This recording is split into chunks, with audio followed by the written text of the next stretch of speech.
voy a contar una historia antes de empezar. Y para que la entiendas, te voy a decir con mi nombre, ¿ok? Mira, en cierta ocasión un amigo me dijo la siguiente ilustración. Me dijo, Guido, ¿tú qué eres? ¿Eres acaso cristiano? Veo que subes versículos en tus redes sociales, por ahí has cambiado tu forma de ser. ¿Qué eres, cristiano? A lo que él responde, dice, bueno, depende. Para ti, ¿qué significa ser cristiano? Bueno, para mí ser cristiano son esas personas que sencillamente hacen así, tiemblan todito, se botan al piso y cierran las calles y hacen bulla más que todo. Bueno, si tú crees que yo soy cristiano, pues entonces no soy cristiano. Entonces, ¿qué eres? ¿Acaso eres evangélico? Pues depende. Para ti, ¿qué significa ser evangélico? Bueno, evangélicos son esos tipos que se paran en los púlpitos y comienzan a pedir plata. Bueno, si tú consideras que para ti es ser evangélico, pues entonces no soy evangélico. Entonces, ¿qué eres? ¿Qué eres? ¿Protestante? Depende. ¿Para ti qué significa ser protestante? Bueno, son esos tipos gordos de conocimiento que solamente estudian pero no practican lo vivido. Son tremendos hipócritas. Bueno, si para ti eso es ser protestante, entonces no soy protestante. Entonces, ¿qué eres? Soy un seguidor de Jesús. Soy un discípulo de Cristo. No te quiero hablar de mi religión, no te quiero hablar de la iglesia modernísima que tenemos en comparación a otras, ni hablarte de que en mi iglesia hay más gente que en otra. Quiero hablarte de quién sigo. Quiero hablarte a quién estamos siguiendo. ¿Cuál es nuestro ejemplo? ¿Cuál es nuestro modelo? ¿Y qué pisadas estamos siguiendo? Y esa es la pisada de Jesús. Y por eso estamos hoy en este tercer episodio de esta serie que se llama Siguiendo a Jesús. Y hoy día estamos considero, un tema súper importante llamado los primeros principios. Quiero que entiendan esto primeramente. En los Hechos, el libro es donde se escribe la estrategia de cómo entender el movimiento de plantación de iglesias en el primer siglo. Entendamos esto. Jesús, desde su resurrección hasta su ascensión, estuvo días aquí en la tierra junto con sus discípulos. Los comisionó a que vayan, hagan discípulos en todo el mundo, hablando temas del reino. Y una de estas cosas también es que entendemos que después de Cristo venía la enseñanza apostólica a través de las cartas. Y estas enseñanzas nos dan las guías. ¿Al respecto de qué? Al respecto de que después de la conversión del cristiano hay un progreso, hay un proceso, se puede decir hasta progresivo, evolutivo tal vez, hasta que Cristo sea formado en el corazón del creyente. La estrategia en Hechos, que nos da todas las luces al respecto de cómo se movilizaba la iglesia, no es por lugares, sino por personas. Y la gente tenía una necesidad importantísima por equiparse, por edificarse y por supuesto por madurar, por cambiar su estilo de vida, por cambiar su pasado por un mejor futuro, por un diferente futuro y por qué no cambiar dinámicamente aún también sus pensamientos y también sus emociones. Mira lo que dice Hechos 2. Dice, se mantendrán firmes en la enseñanza de los apóstoles, en la comunión, en el partimiento del pan y en la oración. Todos estaban asombrados por los muchos prodigios y señales que realizaban los apóstoles.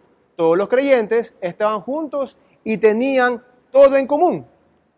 Vendían sus propiedades y posesiones y compartían sus bienes entre sí, según la necesidad de cada uno. No dejaban de reunirse en el templo ni un solo día. De casa en casa partían el pan y compartían la comida con alegría y generosidad, alabando a Dios y disfrutando de la estimación general del pueblo. Y cada día el Señor añadía al grupo los que iban de ser salvos. Quisiera explicar este versículo para que entiendas muy bien lo que quiere decir. Primero, Hechos nos dice que la perseverancia en la doctrina era en las casas. Aquí lo hemos hablado un montón de veces, en algunas series inclusive, de que la iglesia, el primer siglo, no era un lugar físico, no había un letrero que diga iglesia tal por cual. Más bien la multiplicación era por casas, era dentro de las casas con las familias. Segundo punto, dice, Hechos nos dice que se conducían como una comunidad teniendo todo en común. ¿Y qué es todo en común? Pues para ellos, en común, un mismo Dios, una misma fe, en comunión, ¿como qué también? En comunión probablemente los mismos peligros de persecución, en comunión tal vez el mismo estilo de vida, una comunión, una unión entre estas personas que en casas comenzaba la multiplicación de lo que era la iglesia del primer siglo, que había sido empezada por Cristo y continuada por los apóstoles. Comían juntos, oraban juntos en este ambiente de casa. ¿Por qué es importante este punto? Porque nadie va a invitar a su casa a comer, más que sea por una relación íntima. Y comían juntos y oraban juntos porque juntos dependían del mismo Dios. Dependiendo del mismo Dios, oraban juntos en casa. Y los apóstoles fueron la primera generación de mentores, luego tomarían apóstoles los ancianos locales en cada ciudad. ¿Qué quiere decir esto? Los apóstoles comenzaron la mentoría de lo que es la iglesia del primer siglo, en la conversión de la gente, en la mentoría de otras personas, pero después comenzaron a multiplicarse. Y en cada ciudad ellos delegaban ancianos, no necesariamente gente mayor o viejita, sino gente madura en la fe, en el conocimiento del querigma, en su vivencia, en su resultado, en su estilo de vida transformada, a que lideren esas redes de casas que se encontraban en diferentes ciudades. Y por último, se entiende que la enseñanza era un proceso. Ahora, cuando usted y yo nos encontramos acá los domingos, hace tiempo presencialmente, ¿no? Yo siempre les hacía repetir palabras, para que por ahí hagamos una dinámica, ¿no? Hágalo en casa. Y diga conmigo la palabra proceso. La enseñanza era un proceso. No era un botón que tenía que aplastarse, ni una pastilla que tenía que tomarse. Venía a ser un proceso de enseñanza no solo teórico tal vez, como uno lo entiende, sino también como estilo de vida. De que la enseñanza se vuelva realidad en la persona y que valdría en un proceso, donde el acompañamiento era constante del mentor y la relación de hermandad entre maestro y aprendiz se iba haciendo sólida a través de los años. Una mentoría por años, un acompañamiento de la comunidad por años. ¿Por qué es importante explicar esto al respecto de este pasaje? Porque se puede entender, y es más, se ha entendido como que si esto fuera una lista de requerimientos para el cristiano. Y no es así. Más bien son resultados al respecto de una comunidad que ama a Cristo, aprende, enseña, por supuesto, lo que es el querigma. Sigamos con la explicación. Mira lo que dice este pasaje. Colosenses capítulo 2, 6 al 8. Dice, por eso de la manera que recibieron a Cristo Jesús como Señor, vivan ahora en Él, arraigados y edificados en Él, confirmados en la fe, como se les enseñó y llenos de gratitud. Cuídense de que nadie los cautive con la vana y engañosa filosofía que sigue tradiciones humanas, la que está de acuerdo con los principios de este mundo y no conforme a Cristo. Primer punto. De la manera que recibieron a Cristo, vivan ahora en Él. Vivan. Que sus 24 horas sea solamente de puro Cristo, en total dependencia a Jesús. Pablo, quien escribe esta carta en los Colosenses, lo que trataba de decir era, o lo que trataba de cumplir más que todo, con este pueblo de Colosas, era que tengan fundamentos sólidos, es que tengan bases sólidas los creyentes. Ya el querigma había llegado a Colosas, y había sido predicado, gente se había convertido, pero hay mucho más allá, amigos, porque así como decía al principio, la conversión no solamente queda en decir yo creo en Cristo, o tal vez yo participo en una iglesia, participo en un ministerio, tiene que haber alguna evidencia al respecto de la conversión. ¿Evidencia al respecto de qué? Carácter, personalidad, decisiones, elecciones, relaciones y muchas cosas más. Por lo tanto, para Pablo era importantísimo que estos resultados, estas evidencias, sean a veces hasta tangibles en el creyente. Miren lo que dice Colosenses 2:7. Primer punto, habiendo sido arraigados, y otra palabra que se puede usar es enraizados. Entienda esto.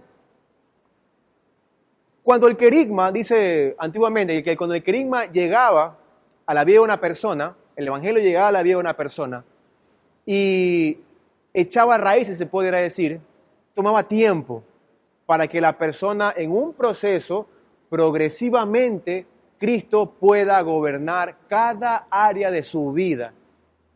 Y tomaba tiempo. No es de la noche a la mañana, como le decía. No es solamente un despertador que hay que apagar.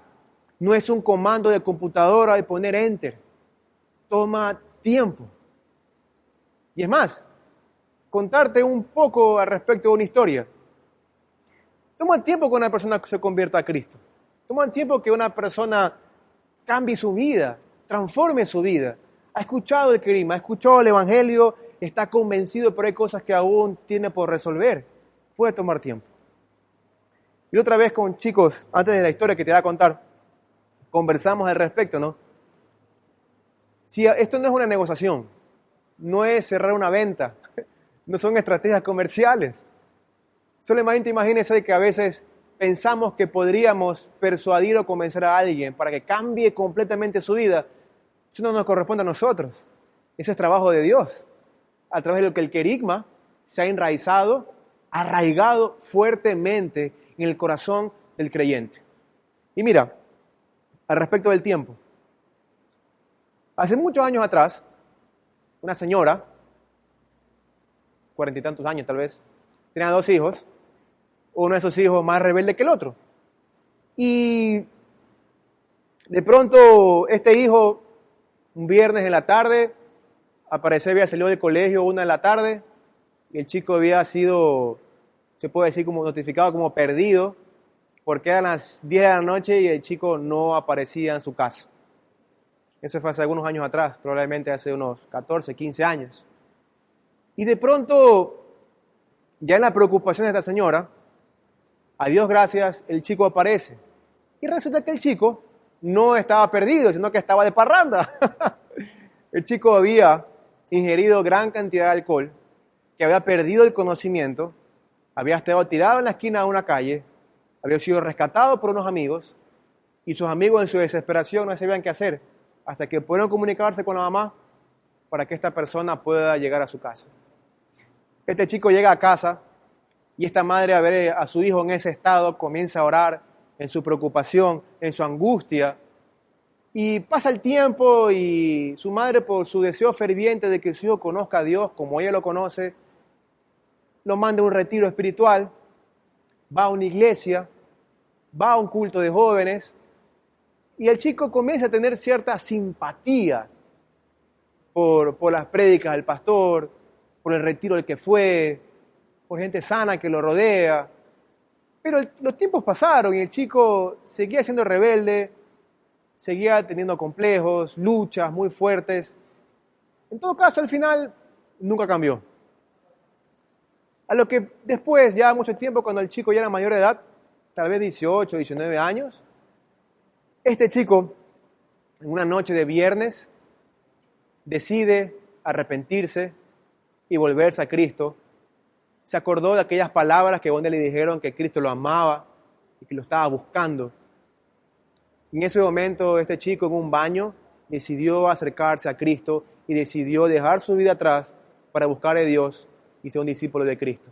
Se bautizó, se fue a otro retiro, tuvo amigos creyentes, etc. A lo que de pronto, más adelante, el chico comenzó a congregarse, pero comenzó a aprender filosofías que no eran las correctas. Comenzó a conjugar, a mezclar principios del mundo con principios de Cristo, que obviamente no tienen conjugación, no se pueden hacer, no se pueden unir. Pero en su vida, en su propio razonamiento, comenzó a hacerlo. Comenzó a aprender doctrinas que no eran las correctas y un montón de cosas más que, por supuesto, afectaron en su fe. Hasta que un hombre, yo creo que enviado de Dios tal vez, vio a este chico y decidió acompañarlo, decidió mentorearlo, decidió entregarle el querigma, decidió enseñarle los principios de Cristo, acompañarlo en sus luchas, enseñarle y no rendirse con él, orar mucho por él, invertir sus recursos en él también, para que él pueda conocer a Cristo. Pasa el tiempo después y este chico, después de abrir sus ojos y conocer verdaderamente a Jesús y dar su vida a Cristo para servirle por completo, pues está aquí hoy, esta noche voy a decir esta mañana, o noche, si ustedes no ven la noche, con usted detrás de esta cámara. Pero no quiere decir que sea un proyecto terminado, ni yo ni la gente que se para aquí a predicar. Todos estamos progresivamente yendo hacia ese día que hemos formado tal cual como Jesús. Lo punto interesante de acá, chicos, es para una madre, es para algún mentor, es para algún líder que nos está viendo. Y que tal vez esa persona tenga algún discípulo, un hijo, que no sabe qué hacer. Toma tiempo y no deje de acompañar, no deje de orar, no deje de enseñar, no deje de transitar con aquella persona que usted determinó a ser discípulo de Cristo. Va a tomar un poco de tiempo, por supuesto que sí. Pero qué mejor resultado que una persona que glorifique a Cristo, después siendo discípulo de Cristo, que haga discípulos de Cristo para la gloria del Padre, por supuesto. Habiendo sido arraigados e enraizados, importante, siendo sobreedificados. ¿Sobreedificados dónde? Sobre el fundamento, como les decía, que es Cristo. Como ese hombre insensato que construyó su casa sobre la arena. Y ese hombre prudente que construyó su casa sobre la roca. ¿Qué hacemos? ¿Cuál es el camino? Está sobreentendido cuál es el camino. Cristo es el camino. Es más, a los discípulos les dijeron como ellos son los del camino. ¿Sobreedificados dónde? Sobre ese fundamento que es Jesús. Y que este querigma ya comienza a tener evidencias y resultados en el estilo de vida del creyente. En su personalidad, en sus decisiones, en sus relaciones, tal vez en sus costumbres, en sus hábitos, en sus disciplinas, en sus sueños. Que las cosas comenzaron a cambiar y comenzaron a tener resultados que en muchas ocasiones son palpables. Y por último, confirmados en la fe. ¿En la fe cómo? Básicamente es si es que el querigma se arraiga en el corazón del creyente. Después de dar resultados, evidencias progresivas, una conversión, una transformación de estilo de vida, también que esta persona llega a tal punto de que así como fue mentoreado, también pueda mentorear a otras personas.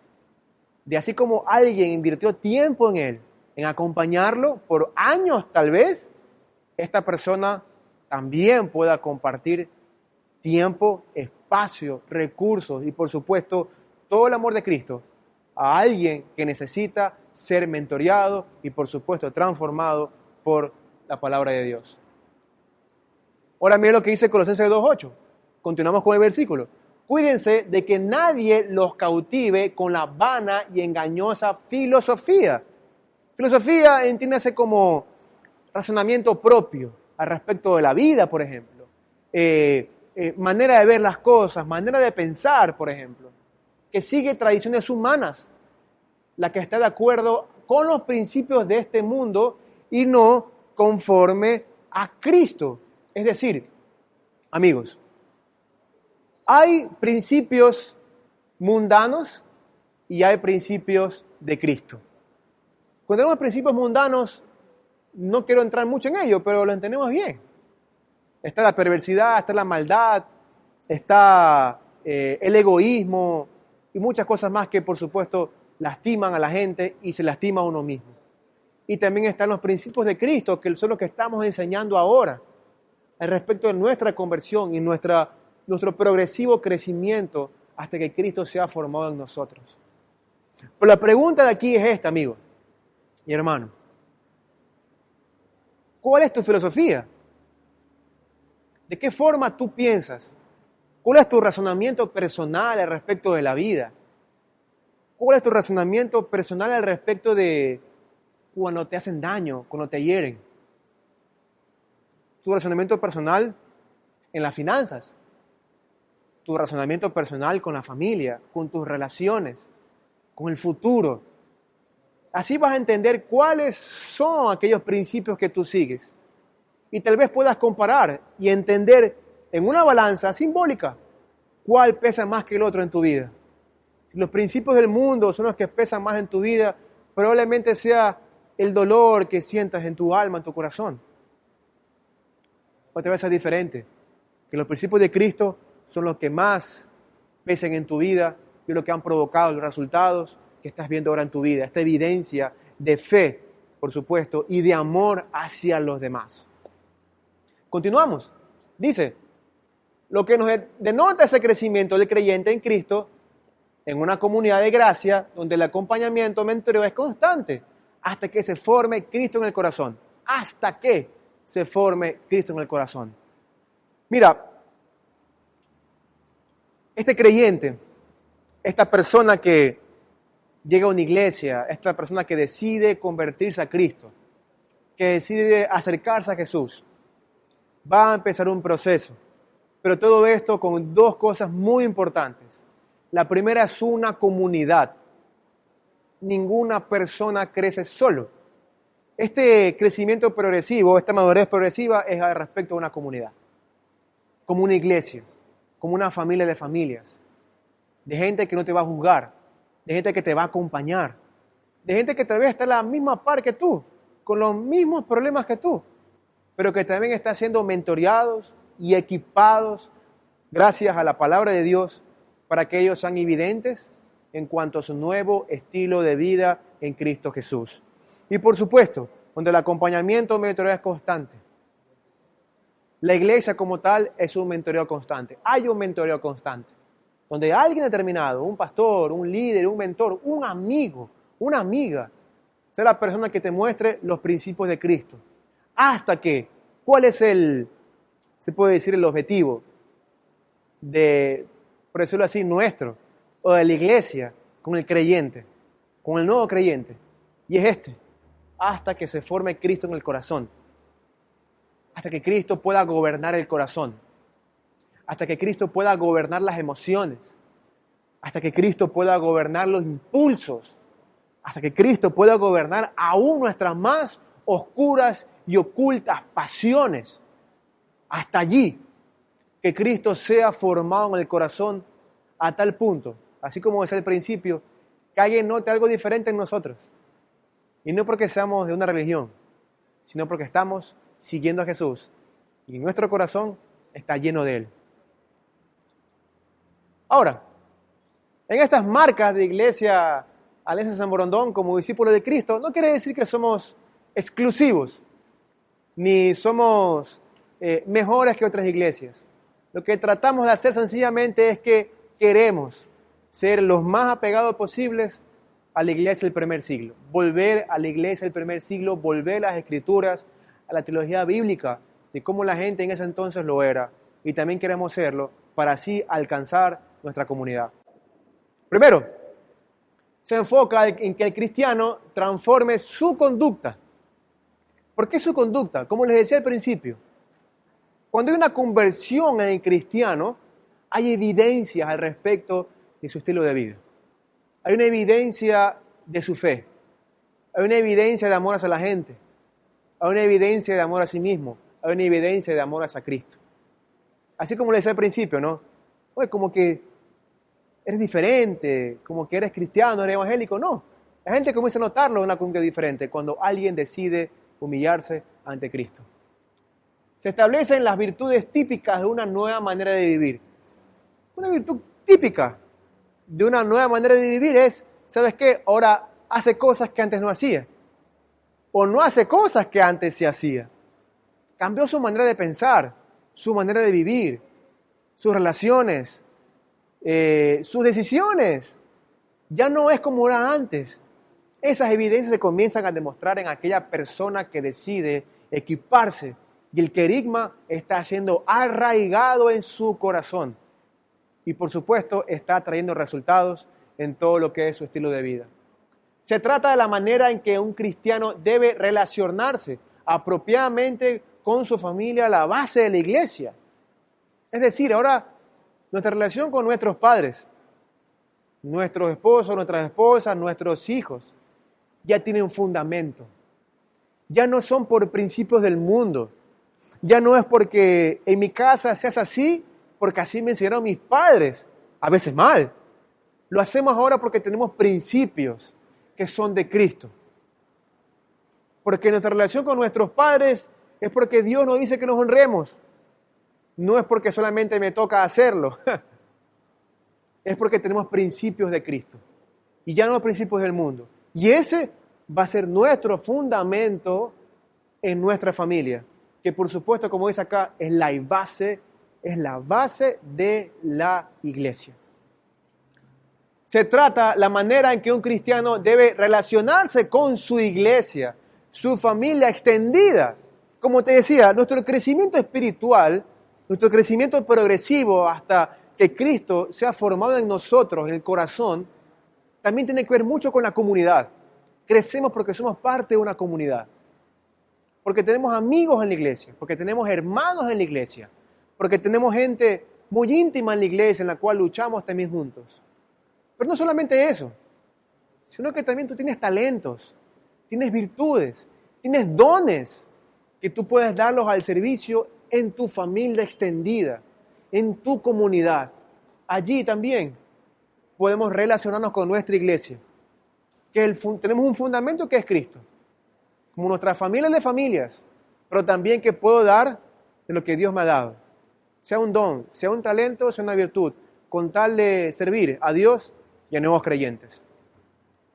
Se describe un patrón de conducta hacia los vecinos paganos. Por favor, vecinos paganos, entiéndalo, que no es para que le diga a su vecino que es de otra religión, en el caso que no cree lo mismo que usted, ¿verdad? Sino que nuestra actitud no sea hostil con aquellos vecinos nuestros que no creen lo mismo que nosotros, pues. Porque a veces caemos en ese juego de que porque no celebramos la misma Semana Santa como ellos, o ellos como nosotros, o la Navidad, nos ofendemos. Cuando Dios nos da la oportunidad de hablarles, de que ellos nos abran sus oídos y podamos compartirles el Evangelio, el querigma, hasta que acompañarlos y ser parte de esta comunidad, de la iglesia, pues sabremos que hay un patrón de conducta, de amor. En la iglesia del primer siglo, si era la predicación en casas, no todas las casas, se puede decir en la vecindad o en los pueblos o en las ciudades, se predicaba de Cristo. También habían de otros dioses. Y el patrón de conducta de ellos era, por supuesto, de amor. Y cuando tengan la posibilidad, poder predicarles de Cristo eterno. Se establece cómo el cristiano debe relacionarse con las autoridades. En vez de querer que les pase algo malo, ¿por qué no orar por ellos? ¿Por qué no también tener misericordia por ellos? ¿Por qué no también entender que son gente necesitada, así como usted y yo lo somos? De que pecan, que pecaron, como usted y yo también pecamos. Y que necesitan de Cristo como usted y yo lo necesitamos también. Y en lo que nos corresponda, podemos también sujetarnos a ellos, cueste lo que nos cueste. Y por último, se llama al cristiano a vigilar y ser responsable en su vida civil, en su vida ordinaria, en ser vigilantes a nuestras tentaciones, nuestras relaciones, a nuestro patrón de conducta también. Y por supuesto, ser responsables. Porque somos responsables cuando las cosas buenas pasan, ¿verdad? Pero ¿qué pasa cuando nos equivocamos? Obviamente, Dios nos va a perdonar, amigos. Pero las consecuencias nos hacemos responsables nosotros. Pero principalmente ser vigilantes con aquello que puede estar molestándonos a nosotros y que podemos hacer daño a otras personas y daño también a uno mismo. Acuérdese, cuando no hemos resuelto algo en nuestro interior, probablemente estemos haciendo daño a la gente que más amamos. Tengamos en cuenta eso. Ahora, tengo 3 preguntas para ti. ¿Deseas que tu vida sea guiada por estos primeros principios de Dios? ¿Deseas? ¿Estás interesado? ¿Quieres saber más de que estos primeros principios de Dios sean una guía para ti? ¿Cómo lo ves? ¿Cómo lo piensas? ¿Lo consideras posible? ¿Deseas ir progresando en el caminar de tu vida junto con Cristo en una comunidad que te enseñe y te cuide? ¿Crees que es posible para ti progresar en tu fe. Tal vez eres nuevo en esta comunidad. O tal vez quieres volver y quieres otra vez acercarte a los caminos del Señor. Deseas de que esta comunidad te enseñe y te cuide para que Cristo sea formado en ti. Y por último, deseas identificar, yo creo que es uno importante, y desechar filosofías que no son según el mundo, y no conforme a Cristo. Te preguntaba hace ratito, ¿cuáles son tus filosofías? ¿Cuál es tu razonamiento personal al respecto de la vida, al respecto de la gente, al respecto de la maldad? Y creo que con lo que aprendimos hoy podrás entender qué es de Dios y qué no es de Dios. Pero ¿estás dispuesto de verdad a identificar y desechar esos principios que de verdad son del mundo, que te hacen daño y hacen daño a la gente que amas, para que puedas reemplazarlos por los principios de Cristo? ¿Qué piensas al respecto? Es un desafío para ti, que estoy seguro, no te quiero vender nada, pero no te vas a arrepentir. Y por último, amigo, si es que tu respuesta ha sido sí a estas 3 preguntas, tengo que hacerte 3 invitaciones. La primera se llama punto de partida. Punto de partida en nuestra comunidad es un espacio conversacional dirigido a personas que son nuevos en la fe, son nuevos creyentes, que son nuevos en la iglesia, que no saben cómo empezar. Segundo, gente que tal vez se apartó del camino de la fe y quisiera volver. O tercero, gente que tiene curiosidad todavía, quiere aprender más al respecto de Dios, la Biblia o del cristianismo. O tal vez estás siendo equipado dentro de la iglesia, pero tienes muchas preguntas que hacer. Créeme, tal vez te pasó como a mí. Yo pensé que la iglesia no era el espacio apropiado para hacer ese tipo de preguntas. Pero créeme, punto de partida lo es. Así que si es tu caso, te espero en punto de partida. Número 2, tenemos lo que es grupos de crecimiento. Son los pequeños grupos en casa, donde somos formados como discípulos de Cristo que hacen discípulos. En una pequeña comunidad de creyentes, donde un líder o una pareja de líderes cuidarán de ti progresivamente, con un proceso, con mucho amor y mucha paciencia. Te enseñarán el querigma, el Evangelio de Dios, para que Cristo sea formado en ti, para que llegue el día que así como a ti te formaron, también tú puedas formar a otras personas a la imagen de Cristo. Y por último, lo que se conoce como Escuela de Antioquía. No queremos ser gordos de conocimiento solamente, queremos practicarlo en nuestra cultura, queremos regresar a la teología bíblica, queremos aprender el querigma, el Evangelio a profundidad, para que se arraigue fuertemente a nuestra vida y que sea evidente en nuestro comportamiento y nuestro estilo de vida y por supuesto en nuestro mentoreo hacia la gente. Y querigma para aprender teología bíblica. Te esperamos también en lo que es Escuela de Antioquía.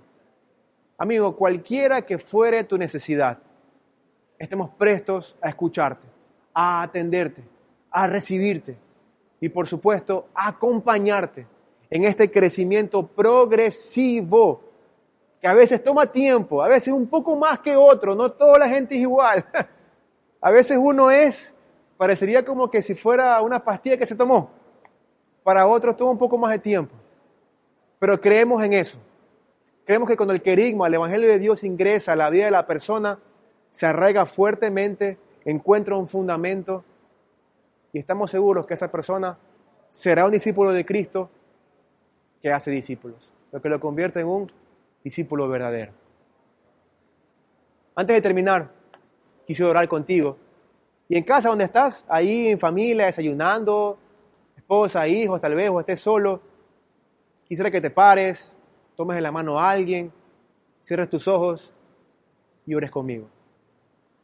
Padre, te damos gracias esta mañana, este culto, por esta comunidad, Señor, que nos ha dado la posibilidad de estar, de ingresar, Señor. Papi, te pido que haya una marca fiel en nuestro corazón, Señor. Esa marca tuya, Espíritu Santo, que nos guías a toda verdad. Espíritu de Dios, recuérdanos siempre estas cosas. Espíritu Santo, te lo pedimos. Te pedimos que nos inquietes aún más por aprender de ti, por ser parte de una comunidad y por este crecimiento progresivo hasta ser como Jesucristo. Pero también ayúdanos, Señor, a no estancarnos en el camino. Porque vendrán, Señor, lo sabemos, vendrán vientos fuertes, vendrán mareas fuertes, Señor, que golpearán nuestra vida. Y te pedimos que nuestra vida esté en el fundamento que eres tú, Señor. Padre, ayúdanos, Señor. Y si hemos tomado malas decisiones, perdónanos, Padre. Queremos una nueva oportunidad. Y queremos otra vez entrar a tus pies, papi. Y en el nombre de Jesús, poder glorificarte con nuestro estilo de vida, a tal punto que sea formado fuertemente en nosotros, porque queremos ser discípulos tuyos que hagan discípulos. Padre, te damos gracias. En el nombre de Jesús. Amén y amén.